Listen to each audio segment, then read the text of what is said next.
All righty. And Thursday, April 18th. Got some real lousy fucking music here. I don't know where the hell. I was trying to find something a little peaceful. That kind of sucks.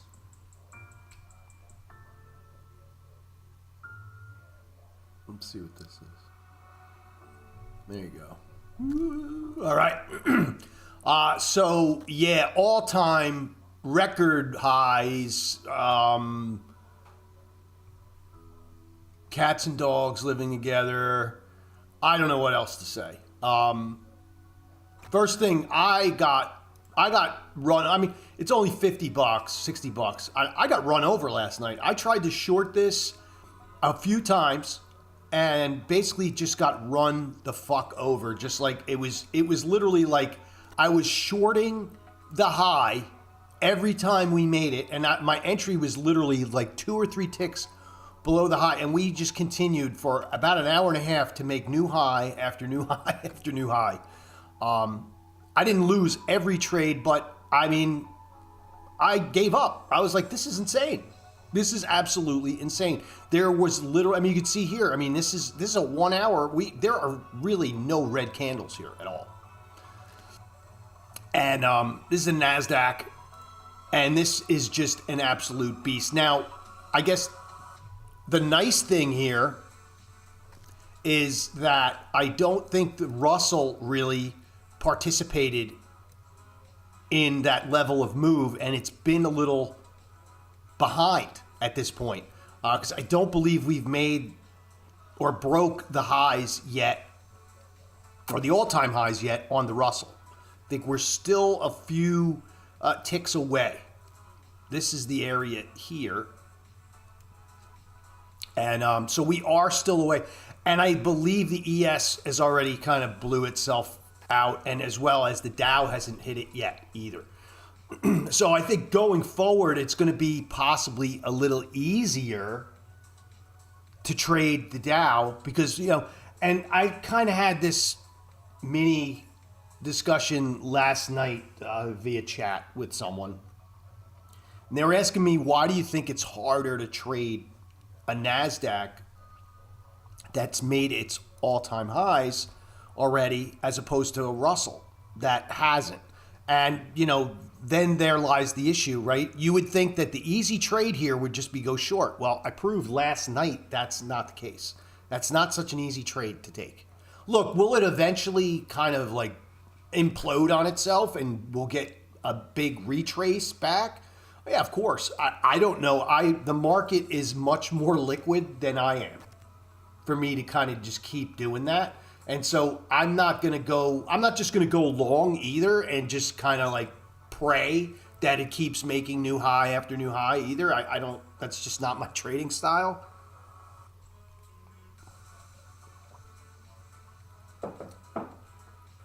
And, you know, it can continue to do that. And so to me, that's a little harder to trade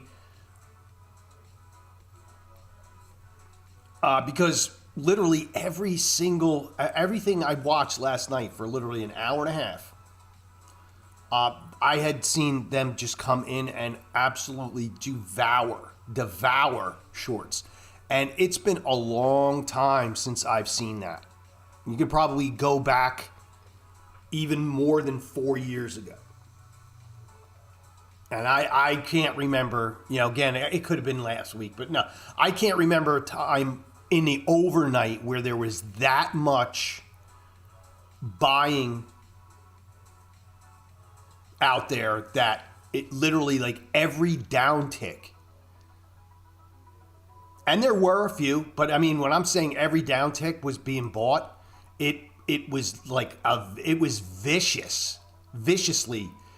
being bought. Now, look, when you start looking at things in hindsight, you're like, oh yeah, we did get pullbacks overnight. The problem is that when we did get these last night, they just kept ripping back up. And again, I wasn't going to stay around all night to, you know, and maybe I should have just left one on. But even if I did, I'm getting stopped out. Look, I mean, we actually even plowed even higher last night after I went to bed. I left around 10 o'clock. And so even if you did happen to catch a small move, you got crushed again. But looking at this now on a little bit shorter term time frame, it does look a little more manageable. But we are in by the dip. I mean, there's no question about it. We are in by the dip. And I just think this market's going to be extremely hard. And again, in my opinion, I think this market's going to be extremely hard to fucking trade going forward. Because got a lot of things going against us, right? At all-time highs, all this other stuff. We've got earnings coming out this week. They started yesterday and the day before with all the banks.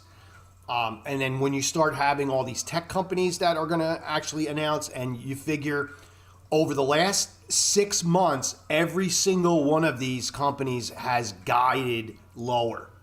Every single one of them, because their stocks have all gotten fucking punished. Now, they're all up now relative, but they've all gotten punished, and they're all coming in with their earnings estimates fairly low, I believe. And they're all going to be beats. I would say a majority of all of these big tech companies are all going to come in with revenue beats or some kind of tax fucking bullshit that's going to, inflate their revenue bigger than what Wall Street expected. And so then you may now have yet another fucking batch of new highs coming. And so I don't know if that's going to happen, but I'm just trying to say, like, the tailwinds for the NASDAQ of being tradable is going to be rough for the next 2 or 3 months. Plus, we're getting into summer.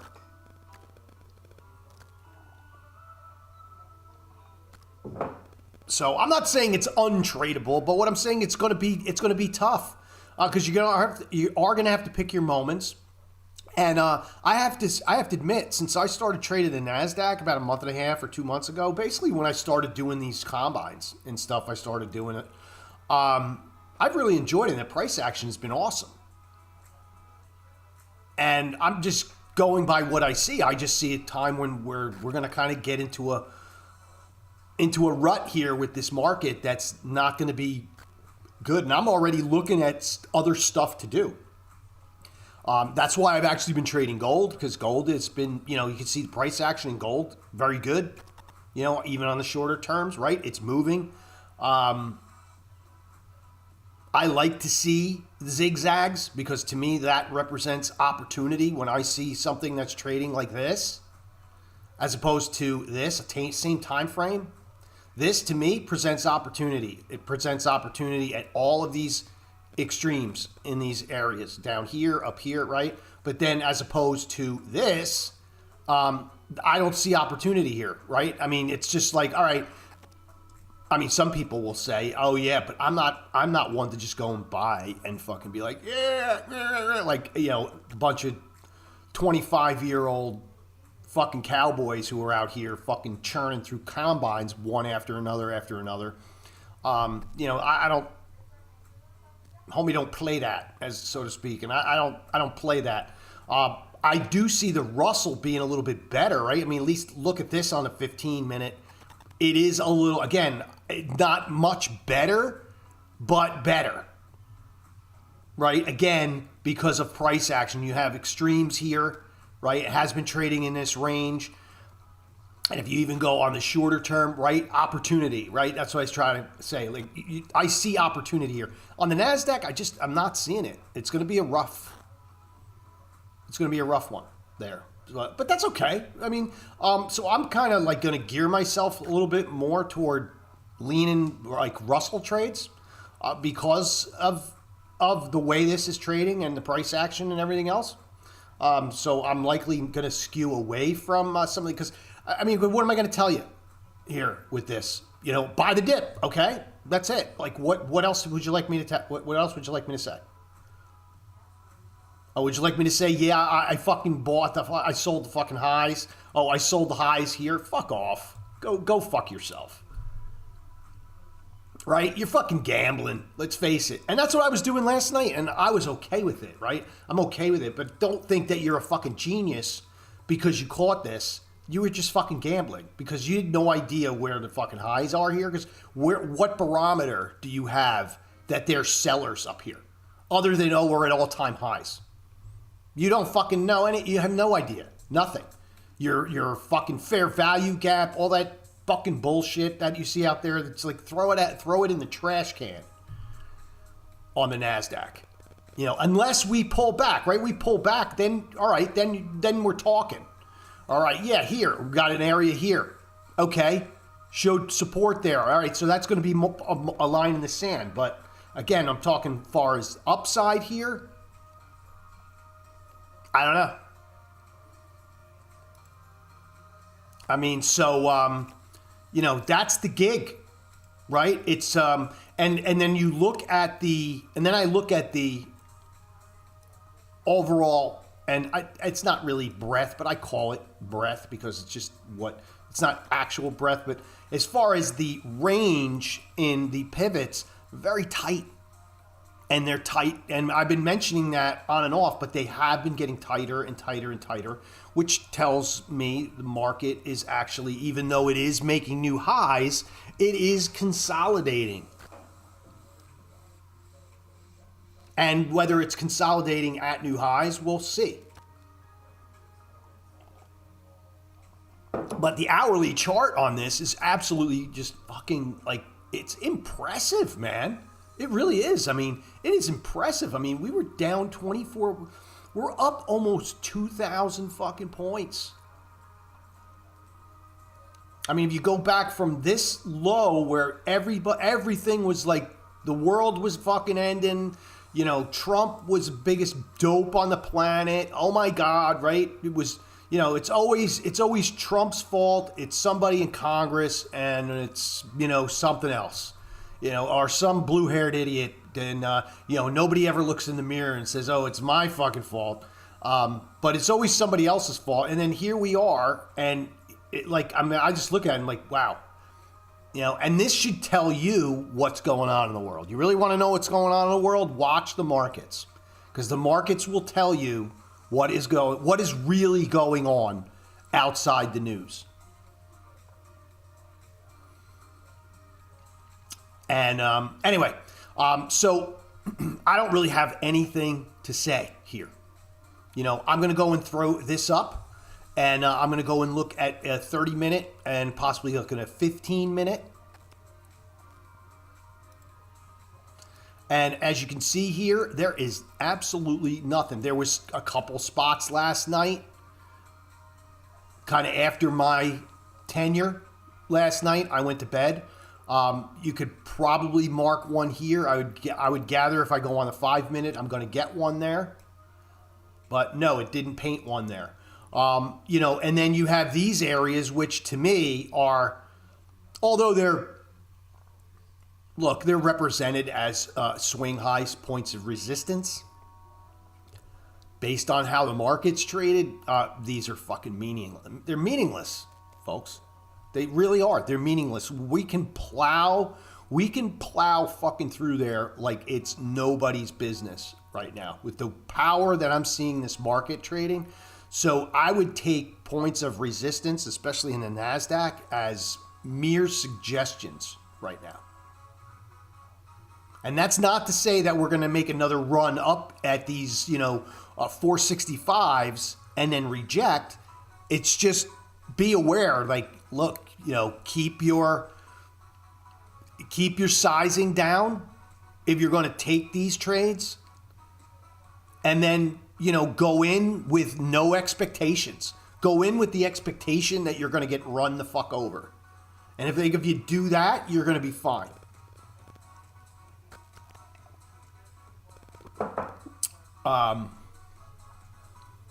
But other than that, this shit's great. This is great for real money. I mean, when I mean real money, I mean like my fucking money. It's fucking great. I'm loving it. I mean, my fucking accounts, I don't even want to tell you, my accounts are like fucking screaming these last 2 weeks. And so I'm happy as a pig in shit. I mean, because this stuff, as I've always said, this stuff is kind of the stuff you do up and above your regular investing, trading. This is enjoyment. This is kind of like the casino a little bit. I mean, without saying that, but it is. But I would definitely mark this area down here. I don't like the fact, what are those, the 26, 376? I don't like the fact that it wicked there. I don't like that. That kind of, that kind of like negates this, and that's, I likely believe, why we're not really getting an area painted here. But that's really all you have if you really want to look for a spot today. That's really the only spot that I see that, and even the indicator is even pointing out, and I can't even see. I look here. Where do you land here? I mean, this was just a fucking. This was a absolute. This wasn't even a freight train, man. This was a rocket ship. That was an Artemis V rocket ship going to Pluto, because that thing just ran over anybody who decided to short that market. And so that's it. That's the kind of my spiel on the NASDAQ. Take everything else with a grain of salt. But, I'm going to be in buy the dip mode. I don't know if I'm actually willing to step in and buy the dip down here. I don't like this wick down here, and I don't really like this spot, because again, there's nothing here that's going to tell me, yeah, it's going to be a reversal, other than wait for a reversal. And so that's kind of that's the story there on the NASDAQ. Man, I really beat that one to death. And let's go over to the Russell, because I think the Russell is going to be a better place to be. It's a better place to be with our little bit of music in the background. Yeah, so what am I going to say about the Russell? I kind of like, I'm going to be watching the NASDAQ ES. I'm going to be watching the other markets today. If I see any signs of weakness, and let me get rid of this just so everyone can see this. If I see any kinds of weakness up here, particularly around R2, the 27th, I still have that mark up there. That's from the other day. Those 2732s up here, if I see any sign of weakness, I'm going to take that short. Because again, the Russell really hasn't hit that spot yet, hasn't hit that all-time high. We're close. I think we're really, really close. But it hasn't hit it and broken it yet. And so there might be some, friction on it. And I'd be willing to take that. I mean, that could possibly be a trade of the day, the 2732s. We'll see. We'll see. We could hit that in about 10 minutes from now because we're that close. But 2732s. But then if you actually start drilling in here and start looking at we'll go to the 30-minute, and you start looking at the range here, the Russell is like, I think it's almost coiled up. 2740s to 2700. So a 40-point range on pivots, that is coiled, folks. That is just absolutely coiled up. Now, is it coiled up to break out and go higher or lower? Who knows? Who in the F knows? I mean, if the NASDAQ's any indicator on where it's headed, it's obviously heading up. Again, a lot heavier index, though. So it's not going to get that. It's not going to get that real crazy momentum like you see on the NASDAQ. So we're going to mark that off. And we're going to go down to the 15-minute. And there are, again, here it is. I'm going to mark this off as well. We're in this spot now. But given where these markets have gone, I'm using this as a mere suggestion. But I do have that marked. And I also have the R2, this 27 32s. To the downsides, I kind of like this area here. Again, I don't like the fact that this wicked. I do like this area though too, because we did show some support. So I'm going to put an alert here at 27 24. And that quite possibly could be a really good entry today, especially on a bullish day. And outside of that, I'm not going to really be looking at much of anything else. But see how on a 5-minute chart, we have much more range on the support and resistance than we did on the NASDAQ. And this is why I think it's going to be a little bit better to trade the Russell here than it is the NASDAQ. All right. And so that is kind of the story there. I don't think there's econ, or there is, and I don't think it's anything. Jobless claims, that's always every Thursday. Fed services, I don't see any of this being. I don't know. I don't see it any of it being of any consequence. I mean, unless there's some real big skew in the jobless claims, I don't see those really doing much. But now, if I were to take this off, just to kind of give, right, you got this area. What happened to my cycle? What happened to my cycle? Where's my cycle? There it is. You got that area, right? You got 1, 2,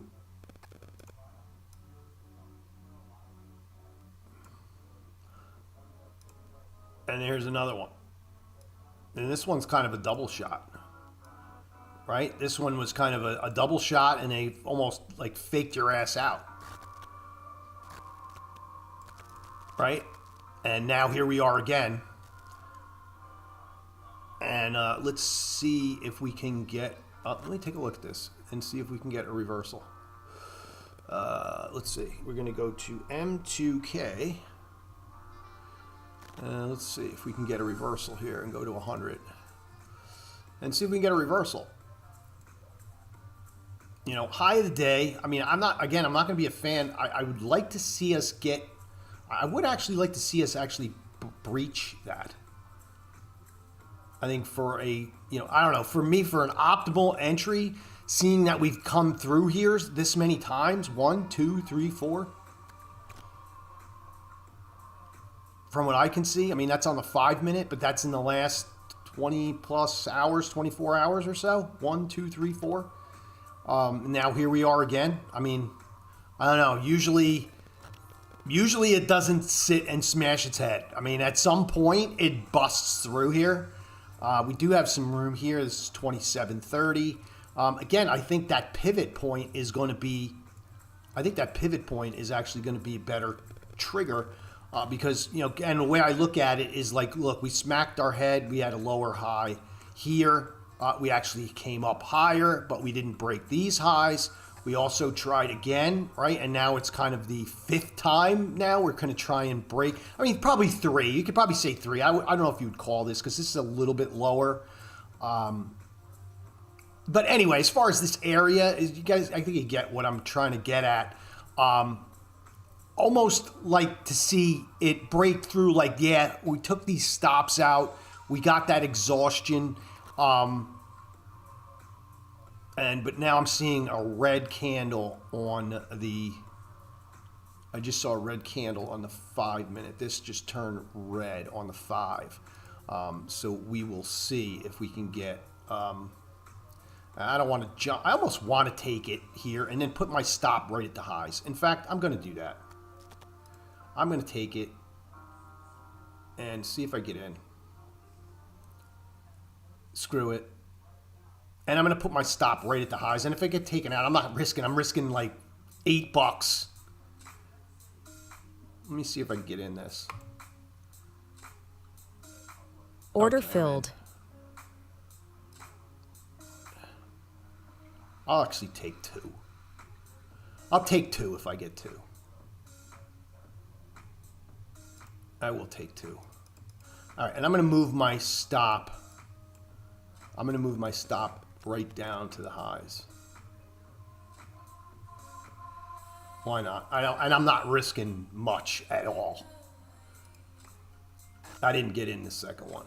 All right, so we're going to get out of that. And let's see, where are these? Where is this at? Where is this at? We'll move this right down. So it's going to have to take out the highs. I'm literally risking $6. So it's either going to tank, it's either going to go down here, or it's going to go up and take my stop out. And then I'm going to probably target, I'd probably target the lows down here. The 24s. Those are the 27.30s, probably like the 24s. I'll just put it around 24 for now. And we'll see what happens. Again, not a big trade. And whatever happens, happens. And that's it. So there we go, live action. And we'll see what happens with that. But I think the Russell's going to be a little bit better and easier to trade than some of these others. And I do like these areas down here if you're looking for, a swing trade possibly on the bullish side. 27.22s and the 27.19s. All right, and so that is kind of it on the Russell. Let's move on over to gold. Now, what I had done on the gold chart is I was using the continuous contract, and it was really getting flaky. And I don't know why, but I believe it had something to do, and it was getting flaky that the prints on the prints that I was getting on TradingView was not coordinating with the prints I was getting on either my live funded account and even my live real regular account with Amped. The quotes were literally like always off by, anywhere from 5 to 8 ticks at a time, and it was getting frustrating. And then I noticed that I went to the continuous contract, or I got away from the continuous contract, and it was just gold. And so I don't know if it had something to do with was rolling, because I know there's a lot of people rolling contracts and all that stuff. And so what I did is I actually just put in the symbol up here, and this is the symbol for June. As you can see here, gold futures, June. And so I just put in that one, and it seemed to fix the issue. And again, I think this is more a TradingView thing than it was a platform thing. And when I did that, everything kind of came in line. So that's kind of what's going on with gold. But gold had another really nice rally last night. I literally sat down. It was crazy. I sat down at about 7 o'clock. It was like 10 to 7. I got all my setup set up. I was actually out in my van. So I went out in my van last night and traded. I took my iPad. I got an extra screen. Had it all set up in there. It was down by the beach and nice. And I was like, yeah, all right. And then I'm looking at gold. It was 48.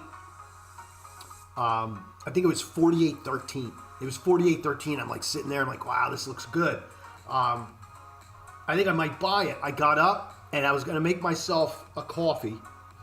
And then I started doing all the stuff, and I'm looking out of the corner of my eye, and I'm like, yeah, I'm thinking I should go long. And I'm like, it's slow. Markets, right? It's slow after hours, right? I don't think it's going to move that fast. So I go and make my coffee, and then I go and look, and then next thing you know, it's up at 28, 25, and I'm like, and then I watched it for 25, 30 minutes, and it went right about where it is now, 28.40. And I was like, you got to be kidding me. And so I guess what I'm trying to convey here is you got to take the trades, and I'm guilty of it more than anybody because I'm kind of a pussy at times. I know I am, And I need to overcome that. I need to overcome that really bad because I tend to be kind of a pussy sometimes. And I really need to like get over that. And that kind of showed what a pussy I was last night. And I was like, you got to take the trades, man. You got to take them. If you see them, just take them, And anyway, that was kind of my story on gold. But gold, again, price action in gold is not for the faint of heart. I'll tell you that. But, overall gold still, right, here's the daily, still kind of just trending up. And so, you got to keep playing that until it's not a thing anymore. Shorting has been a little bit tougher of a trade, although I've been able to do it okay. I'm not going to say it's been better, but it definitely has been a rough go because what happened, or is what's been happening with gold, and you can just see from the price action here.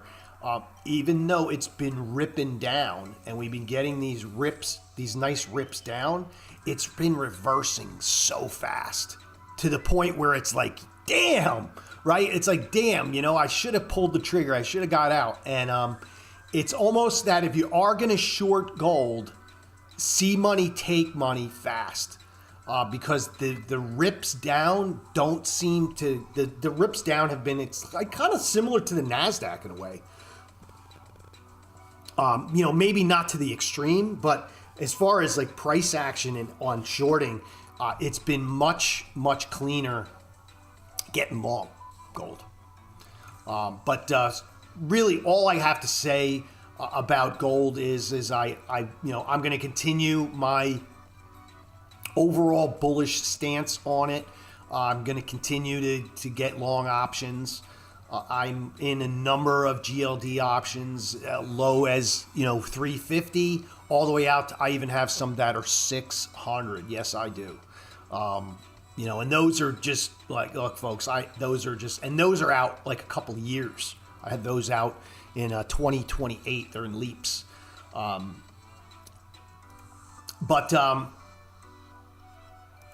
Gold, I think you can still buy some dips. This area down here, I've been looking at for a while, and this was kind of the spot I was looking to get in last night, right around here. I think it's a good spot again, the 4808s. I would actually mark a 4823 as your engagement point, and then look for a reversal in here.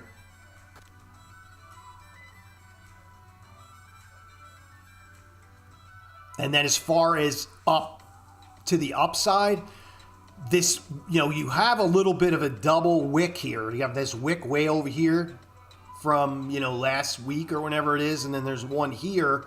And you have this area. You're going to have to watch both of these spots. R1 at 48.75 and R2 at 48.96. I think those are going to be two decent areas for a pullback in there.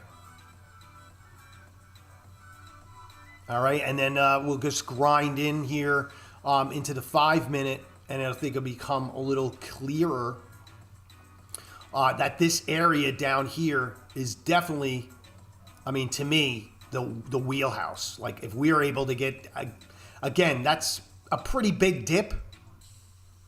That would mean that gold actually is, down on the day.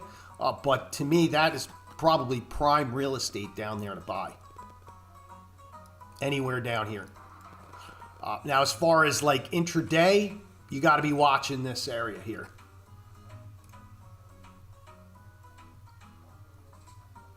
I would mark the 4830s. And then look for a reversal in here. I likely wouldn't touch this area for a short at 50s. I would stick to this up here if I was going to do anything. The 57s. And that is kind of the size of it, right? So you got, to me, you got a lot. Again, when you look at this compared to the NASDAQ, much, much different landscape. much different landscape than the NASDAQ, and a lot more, again, to me, a lot more opportunity to trade. So, so that's it. That's really all I got in gold. I will throw up. I'll throw up crude oil, because crude oil is still. It's a bit decoupling though right now. So that whole long crude oil, short the markets, short crude oil. Or short crude oil, long the markets, short the markets, long crude oil is a bit like decoupling right now. I'm not going to say it's completely gone, but it's not as impactful.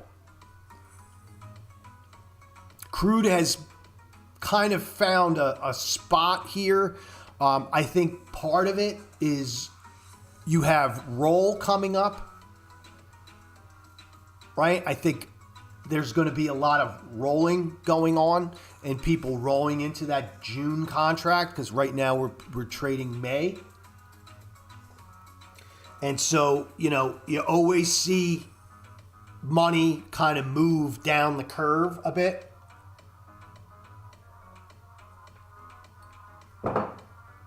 And I think that's a lot of what's going on with crude, is sell the front month, buy the back month.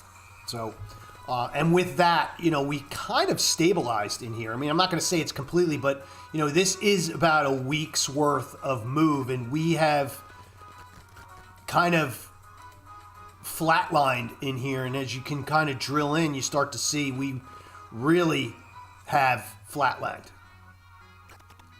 I mean, I obviously can change at any minute, but there you have it. And I don't really have much to say in it, because to me, it's like you're buying bad headlines and you're selling good ones. And that's really all it's been with crude. And as far as like the overall price action in general, it sucks.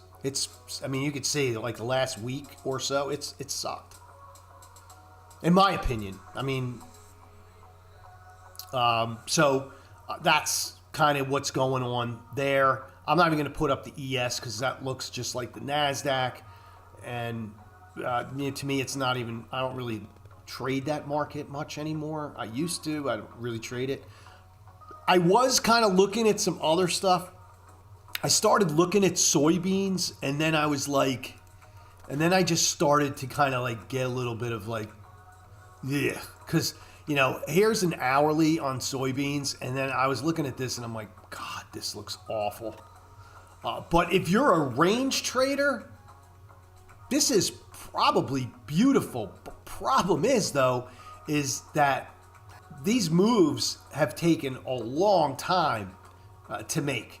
So you're in the one thing I know about soybeans, trading them as long as I have, you can be in trades for fucking hours.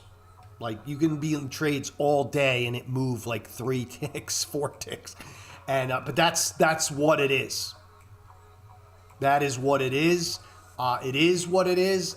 There's nothing you can do about that. But that is just, but if you're a range trader here in soybeans, damn. I mean, look at that. We have not fucking gone any place. Anywhere. Dead stick. Absolute dead stick.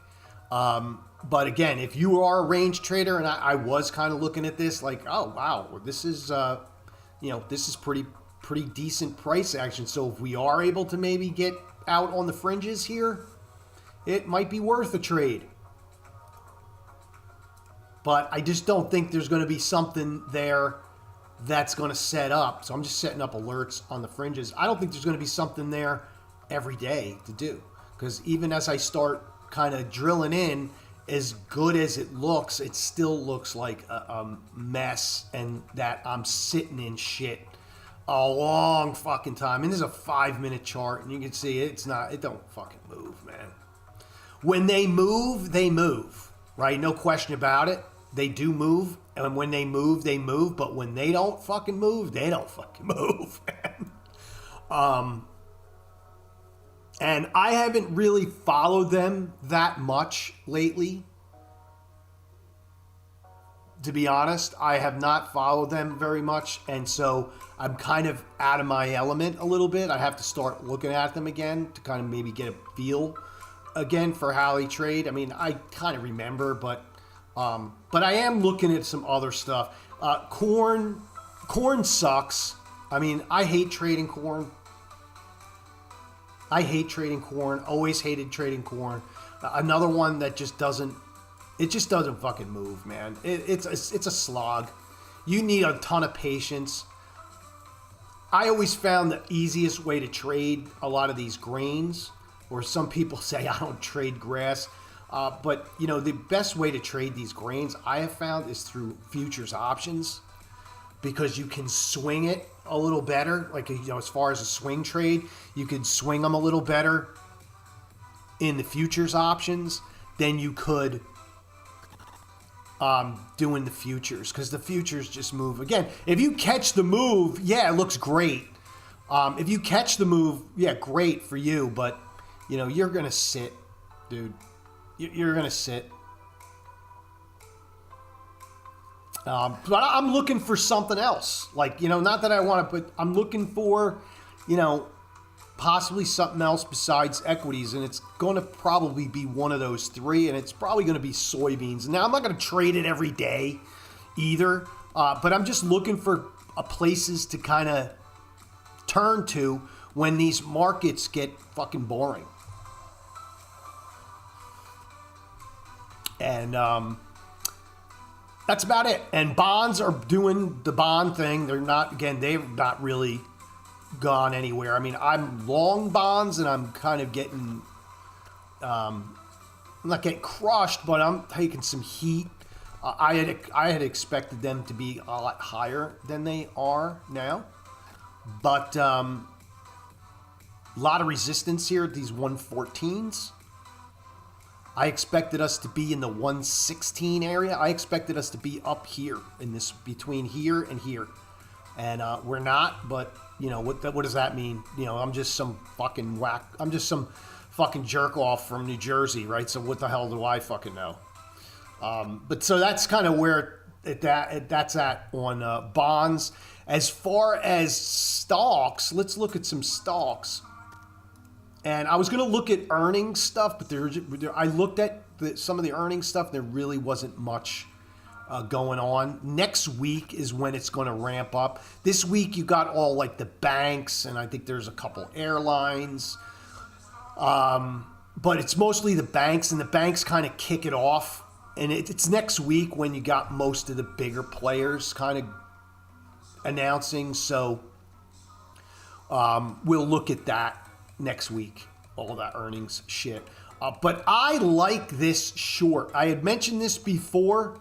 It's getting another little bit of a gap up. I like this short.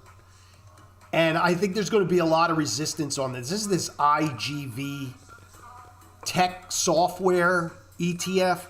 And the reason why is I do like it short is because if I see another fucking jerk off on CNBC talk about it, to me, it's just like the red flag. Like, all right, yeah, they're talking their book.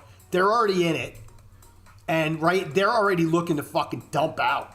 Probably when it gets up here, up in the high 80s, they're going to be looking to fucking dump the fuck out of this, because this thing has gotten absolutely destroyed. It has gotten destroyed, and for good reason, right? All these software stocks in here are just fucking dead money. And the only thing that this is bouncing on the rest of the market kind of coming back. And it was, you know, this was a value play for all these like fund managers who have this shit, because like they have to put money somewhere. So why not put it someplace in something that's gotten so beat up and slammed that it pretty much has no other place but to go up. And they don't even need it to go up that much. That's the whole thing. They don't really need a big move in this. You know, again, this thing gets back up to the high 80s, they're going to probably start fucking dumping out.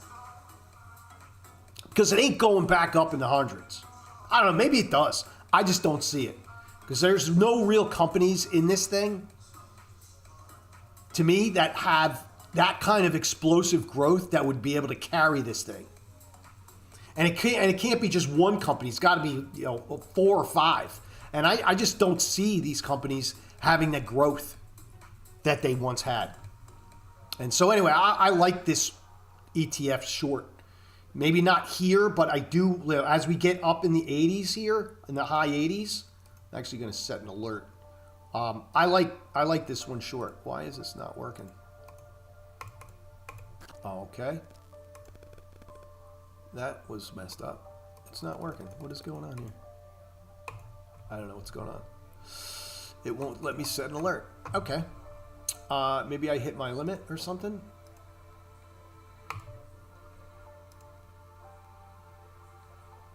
No, I don't know. It won't let me set an alert. So anyway, yeah. So there's that. So let's take a look at big tech. Big tech roaring back. Absolutely roaring back. AVGO Broadcom has just been an absolute beast.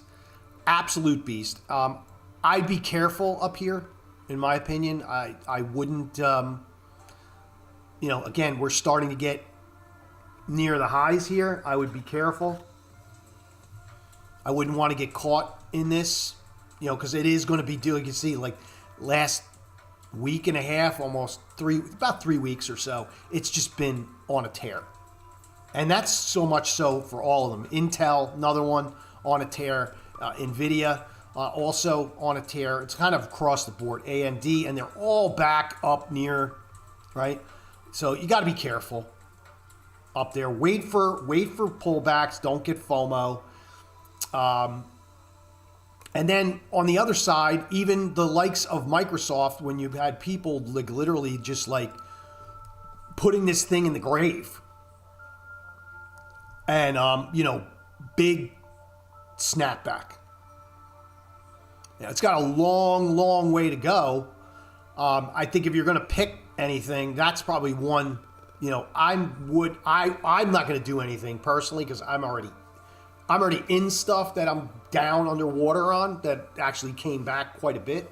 But if there's going to be something that you're going to take a stab at, I would take a stab at some of these, like the Microsofts. Mongo is another one I would take a stab at because, it hasn't had that. These gotten absolutely demolished. And, they have a better potential for movement upside for you on these. So I would take a look at Microsoft. I like Mongo is another one. I actually been dabbling in on that. I would say Oracle, but I don't trust this stock right now because every other time that this has shown that, possibly this could be it, it's going to make a comeback, they just absolutely smashed it again. So I don't trust it. And I could be completely wrong, but I just don't trust it, so I'm staying away from it. Fundamentally, I believe everything's fine with the company, but as far as the stock, I just don't like how it's trading, and I'm staying away from it. IBM is another one that I don't usually buy IBM. I actually like IBM down here. IBM has a lot of things going on for it that are not about IBM. IBM has a lot of they're so embedded in the Linux infrastructure now that I think that's going to kind of carry them a long way. And if you look at it, it's actually in a really good spot. We've kind of based out here.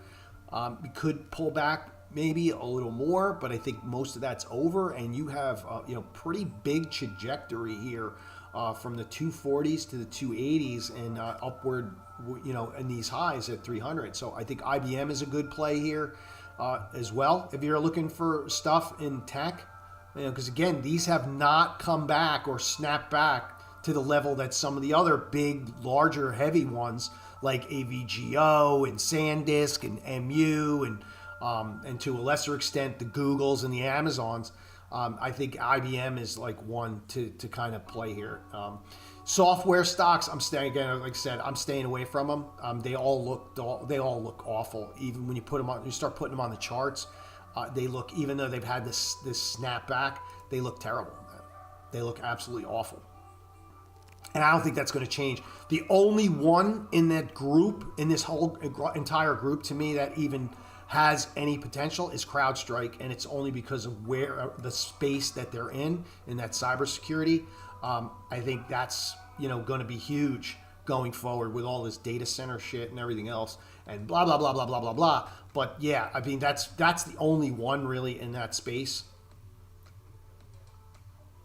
And I'm going to put it up here, and and nobody wants to hear it. And it's probably the most boring company in the world, but I swear, man, Apple. If you're not accumulating Apple down here, or at least kind of dipping the toe in the water, I don't know what to say. Especially in an IRA, thing pays a dividend. The options are very liquid, so if you want to trade options on it, I have been buying the dips in Apple for probably 20 years now. I know some of them have been worse than others, but I mean, I have to say, pound for pound, this is a fucking index. It's an index. I don't know why it hasn't even been its own index. And look, I know it's not the biggest kid on the block anymore. It's NVIDIA now, and some of the others have actually gotten real close to it. But it's an index, man. It really is. It trades like an index. It's got so much volume, and and I'm not here to say Apple, but I just look at how Apple's reacted through all this, and how a lot of these other companies reacted to this, and this thing is still like 260.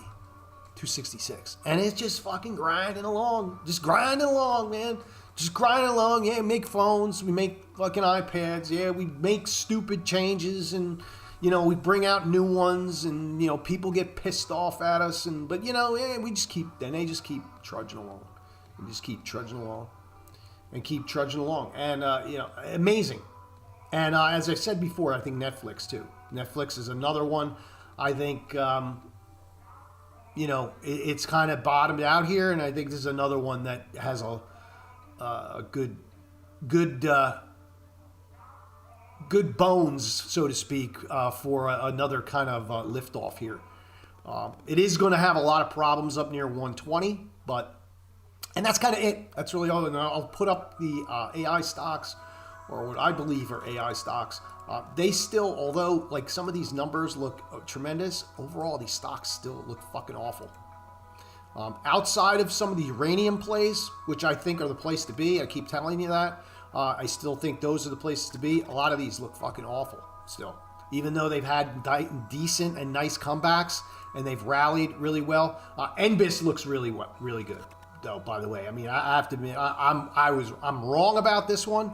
I sold calls, and I'm getting pressed, but we'll see what happens with earnings. But many of these others are they look awful. They really do look awful. Marvel looks good, but a lot of these just don't look good. Anyway, to me, they don't look good.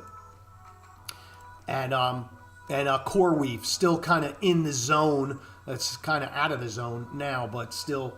Kind of in the zone. So that's it. That's really all I got. Let's take a look at our trade. I think we may get. Oh, we're up 26 ticks. Wow, whole 13 fucking dollars. All right, so I'm gonna move the stop to break even here, and maybe just a tick above, and then I'm gonna see if we can, if they can run this down to the 24s, and so that's it. So a little live action here. I wish I would have taken more, but hey, isn't that always the case? You always wish you had more. But have a good one. Trade them tight, and expect a pretty interesting ride today. And I will be back tomorrow. Oh, by the way, I don't get paid from any of these companies, so just so you know. Top Step is running some kind of, they're running a discount on one of their combine things, but you have to choose the no activation fee thing. So just be aware of that. They have this promotion going on. And Lucid also has a promotion where it's 40% off. And I think they even have the code on their website. But I did the direct fund. The direct fund is $500 and something. And I got it for $350. So $150 off for the direct fund. So if you are seasoned and you want to do it, I think that's a better deal. I think the Lucid is a better deal than Top Step, only because like you kind of bypassing that whole evaluation bullshit. And not that the evaluation is bullshit, but you're bypassing a lot of that stuff. Because to me, it kind of sucked that I actually had to like go through an evaluation, then get in an Express account, and then and then I had to like start off from scratch. With the Lucid, as soon as you basically get past that 300, this is with the 50K account. Once you get past that 300 or 3,000, you pretty much qualify, and then that money in there is accessible. So you don't have to go back to zero again. Now, you're not going to be able to take all 3,000 out either. I think you can only take half of it out, up to half of it. But anyway, it's still, I think that's a better deal, and it's a better platform. Lucid's a better platform than Top Step X. Top Step X is kind of trashy. I wish they would kind of fix that, or at least maybe integrate with TradingView fully, so that I'd be able to even use these charts. But hey, who knows? Anyway, but that's it. That's all I want to say. Have a good one, and I will be back tomorrow.